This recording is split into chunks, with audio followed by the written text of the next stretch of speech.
হরে কৃষ্ণ। আমরা আজকে এই ভিডিওর মাধ্যমে জেনে নেব আমরা যখন মাতৃগর্ভে ছিলাম তখন আমাদের অবস্থা ঠিক কেমন ছিল। আমরা যখন মাতৃগর্ভে ছিলাম তখন ভগবানকে আমরা অনেক ডেকেছিলাম। ভগবানও আমাদের ডাকে সাড়া দিয়েছিলেন এবং দেখা দিয়েছিলেন।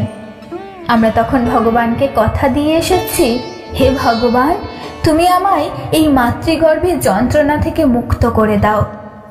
আমি পৃথিবীতে গিয়ে সর্বদাই তোমার নাম কীর্তন করব। কিছু খেলে তোমাকে নিবেদন করে তবেই খাবো।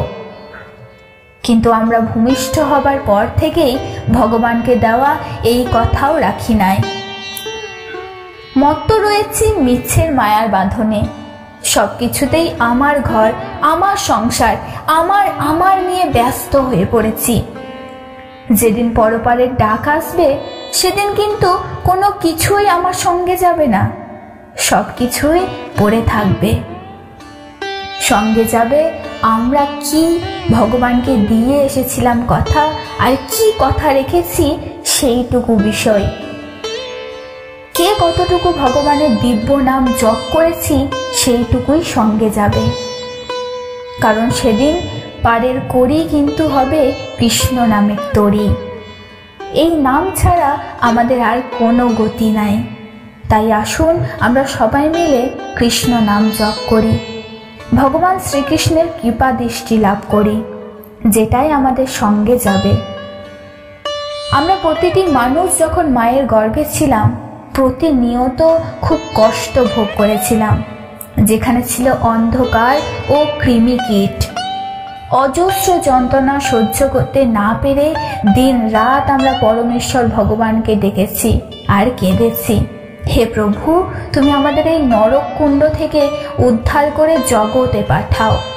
আমরা জগৎ সংসারে যেন যেতে পারি, যেখানে গিয়ে আমরা তোমার ভজনা করব, আমরা তোমার নাম গান করব।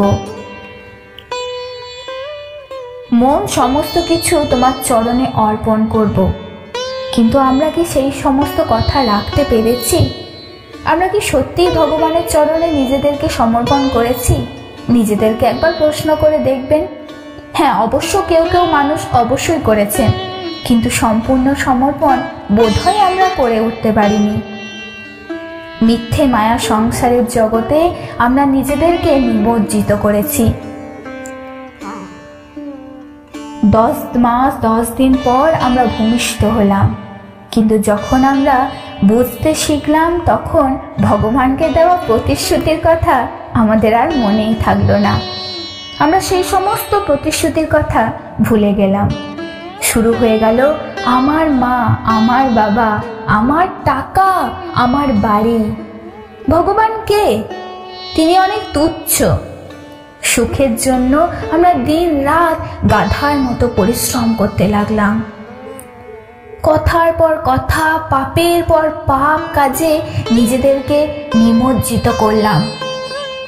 কতই না মিথ্যে বলেছি, এই সমস্তগুলোকে আমাদের নিত্য সঙ্গী করে নিলাম। ক্ষণিকের জন্যও ভাবলাম না এই জগতে আমরা কেন এসেছি, কি আমার পরিচয়। মৃত্যুর পরই বা আমরা কোথায় যাব? আমাদের আসল কর্তব্যই বা কি? কেন এই সংসারে প্রতিনিয়তই দুঃখ, কষ্ট, জ্বালা, যন্ত্রণা আমরা ভোগ করছি?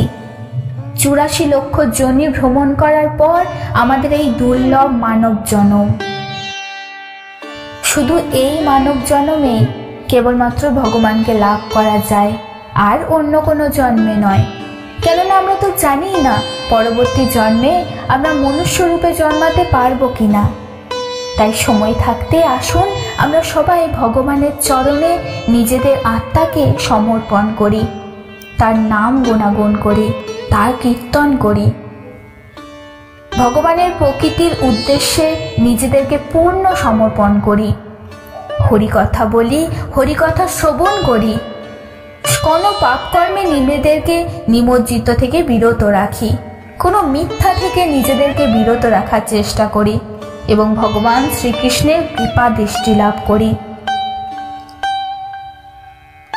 আজকের এই ভিডিওটা ভালো লাগলে চ্যানেলটা সাবস্ক্রাইব করবেন এবং পাশে থাকবেন।